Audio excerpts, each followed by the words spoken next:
to the position that Naomi moved to in the meantime over the east side of Quarry, and Beano Storm will take the shack just up the hill from them. So playing on the east side of Quarry, you're kind of locking yourself in to trying to play survival here. Crossing that Quarry, very, very difficult. What's so special about this match in particular, though, for Sandhawk is that so many of these teams with 3 to 4 players alive have vehicles. Of course, Vampire's not going to get too lucky, losing another player down to 2. But Beano Storm is a 4-man team with vehicles. I did catch Sim9 rotating in as a 4-man as well, I think, yeah, with vehicles. So that means on the next circle shift, we could see vehicles being utilized with a full 4-man force, which is something we don't see on Sandhawk too often. Vampire crashes in. Tony K, he's going to have to do a lot here. 2v3 situation, no openings just yet. Molly in hand. This is tough for Vampire.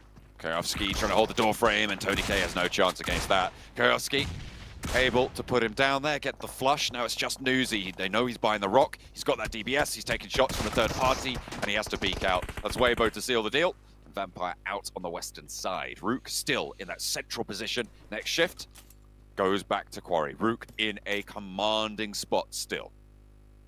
Yeah, Rook definitely in a very favorable position. I don't think anybody's really going to contest them for this in this zone. Weibo Gaming's going to have to push in, but you have D+ on the north that's going to be looking at them. Also Influence Rage as they're running in.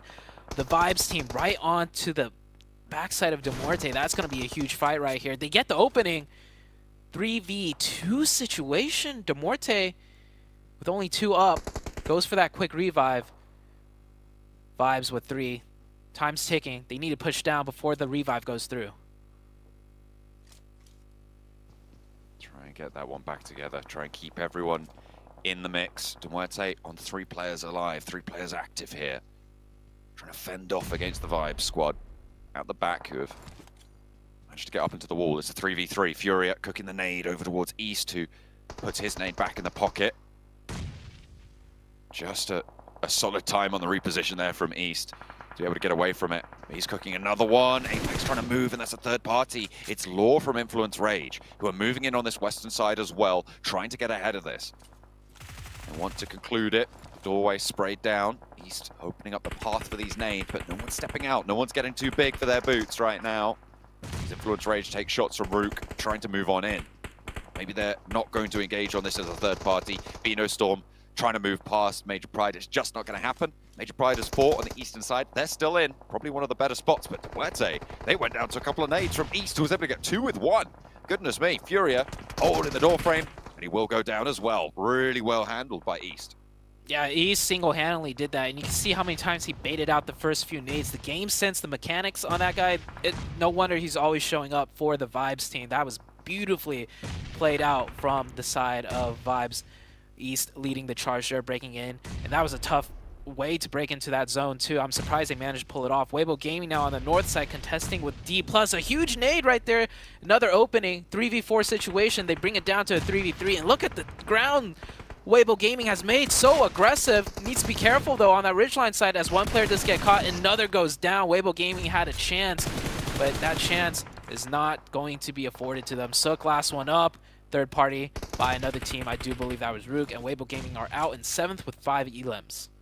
Really unfortunate there, you're right. It looks like they had the commanding presence in the fight. Looked like they had the pace to overwhelm on that northern side, but it just didn't happen. Circle goes with Rook in mind yet again, and that northern edge, they can get the res, still playing on as 4. Major Pride going to have to get into the quarry now and try and force all the teams around the other side to fight off against one another. I think it is a battle for second place though at this stage. Rook looking to still hold it down.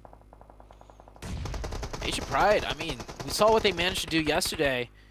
They might be keeping that momentum going here. Major Pride with 4 up, 2nd place on the leaderboards. They saw BTR went down very early.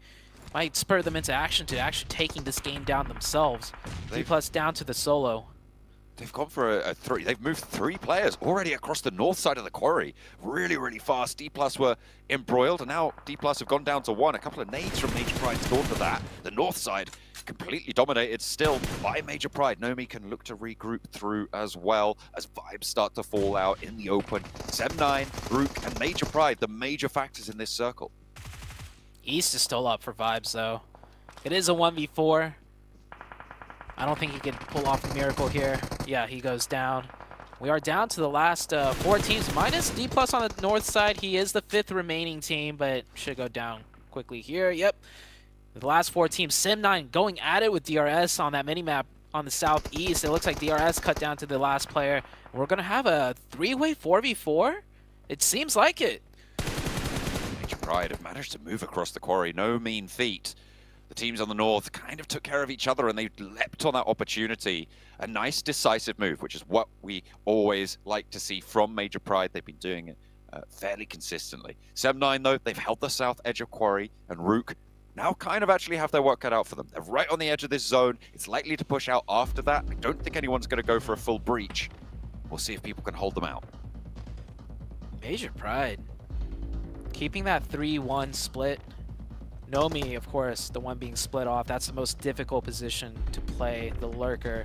You have to know when to time your crossings, know how long to sit to provide that off-angle support. And with blue zone closing in, Nomi will group up with the team a little bit more. Might be a knock in this zone, but that should be it. Yep, the knock does come out. Smokes are being laid down. Oh, that's more than just 1 knock. That's 2 knocks. Will Sim9 take this opening and pressure them in? Towards Nomi as well. Look at that, down in the open. You can't get that back up for Major Pride unless he makes that long crawl up towards the ramp, gets back into the middle. But look at the forward position from Naomi. They're looking to try and control the center of this next stage so that they can hold the middle. The res came through and Major Pride will play on as 3, but Rook will start to have sightlines now. 7-9 kind of making this really, really difficult here. And I think Nomi is just going to be a sacrifice at this stage. Nade in hand for Kenny. But are 7-9 overcommitting to just getting this 1 knock and stopping themselves from really getting around anything else? Kenny could just really save those nades, unless they think there might be someone there getting a revive. Sim9 focusing on 2 teams right now. I like the patience out of Sim9. You know, if they overcommitted on that double knock, that's Rue coming in with a 3rd party and probably just taking the win.